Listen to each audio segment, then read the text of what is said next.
was in and out of trouble a lot, and lived a pretty, troubled youth, what most people would call it. And in fact, the gym is sort of what pulled me out of that. Quickly, I recognized the benefits of building the mind, the body, the spirit, and ever since it's always been my saving grace. I've had many, many years to go back and to reflect and to look at the shadows, look into the traumas, look into the things that shaped me over the years. And if I could go back and change anything, I don't think I would. I think there was a lesson in all of them. And I've come to terms with those lessons now. I've apologized for the things I've done wrong. I've forgiven myself for the things that I need to forgive myself for. And I wouldn't change a thing, man. If you are speaking your truth, if you're living, and speaking from the heart, then your ego is not going to present itself, not in the ways that most people think of the ego anyways. As I've started to love myself more, as I've started to treat myself better, take care of myself better, my ego is not popping up and sabotaging me in the ways that it used to.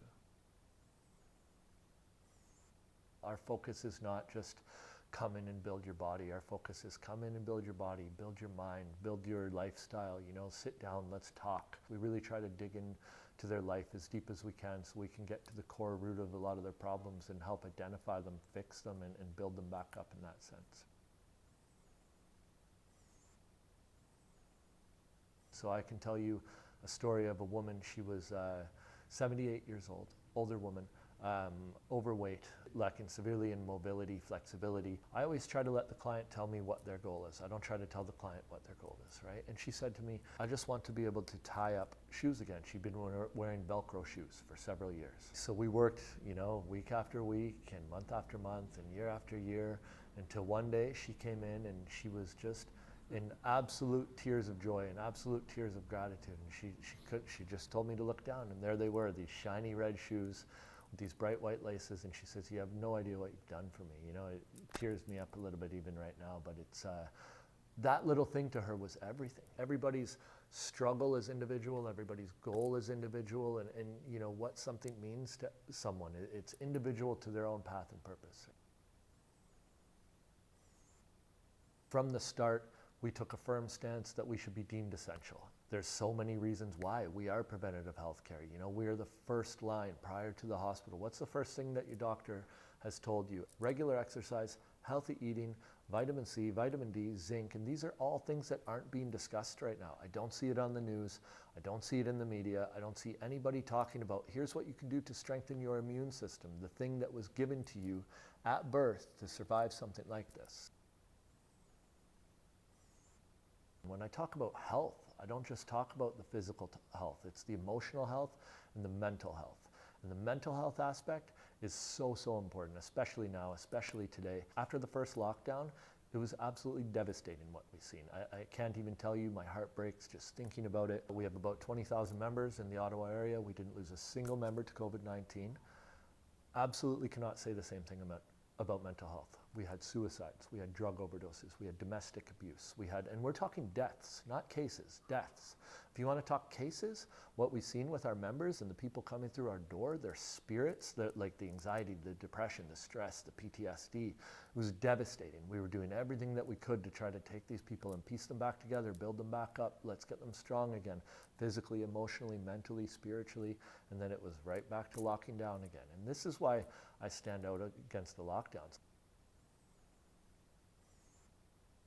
I had a mother call me about her son, a young guy who works out with us, right? 14 to 16 years old, battles depression, big time, using the gym as his daily healthy outlet to beat that. And she says, I don't know what to do. She's like, he's at the end of the rope. Like, he's talking about killing himself. Like, we're talking a kid. When we survey an area to put a new gym, we know that we're going to get about 10% of the population. So if there's 10,000 people in the area, we're probably going to get 1,000 people who join the gym. That means I'm looking at, 10% of a basic population with that many deaths due to mental health. What about the other 90% that aren't going to the gym? What type of shape are they in? The person who's sitting at home, who's deathly afraid, who's wearing their mask indoors, who's, waiting in line for the vaccine because they don't even want to look at another option, my heart breaks for that person. Like, I have the most empathy to these people because they're living in survival mode. They're in a fear state. Okay, now we're divided again. Now you have the free thinkers and you have the sheep. That's not going to get us anywhere either. We need everybody to come together. We need people to start thinking for themselves.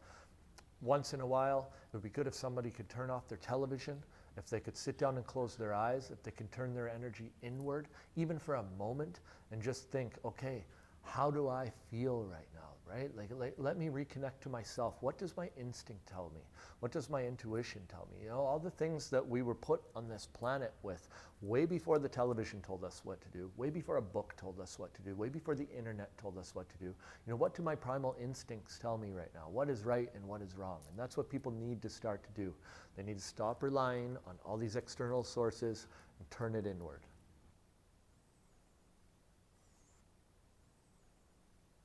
And all I see is these people going at each other, destroying each other, scrapping each other, punching each other, kicking each other, discrediting each other. And they'll do it at any cost. You'll never know who's right or wrong because all you're hearing is who's wrong. There's never about what's right. There's never any kind of let's work together. Their stupid vote for us doesn't work for me. You want my vote? I want to know, like, what are you willing to do? How do you work with the other party? How do you handle someone who challenges you? How do you handle someone with different views? And we need to start trusting ourselves, right? We are powerful, man. We are powerful. We the people, we have the power. We're told that the lockdown is the solution. We're told that the mask is the solution. We're told that the 6 feet apart is the solution. We're told the vaccine is the solution. But we're continuing to trust the process. We're continuing to trust the plan. But when are we going to trust ourselves?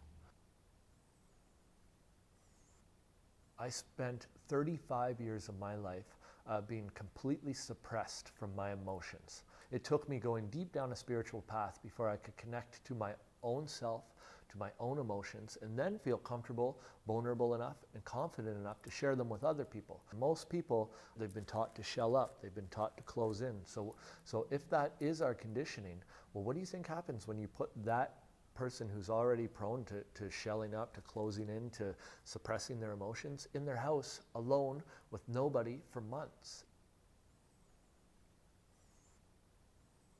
Everybody is relying on these miracle drugs, but we are the miracle. Like, we're a miracle in itself. Like, think of the things that your body has done for you in this life, right? Like, without you ever even thinking about it. Every day you get up, you take every single breath, your body moves around. We are the miracle. We just need to trust ourselves enough to do it, and we need to take care of ourselves enough to do it. Stop polluting ourselves.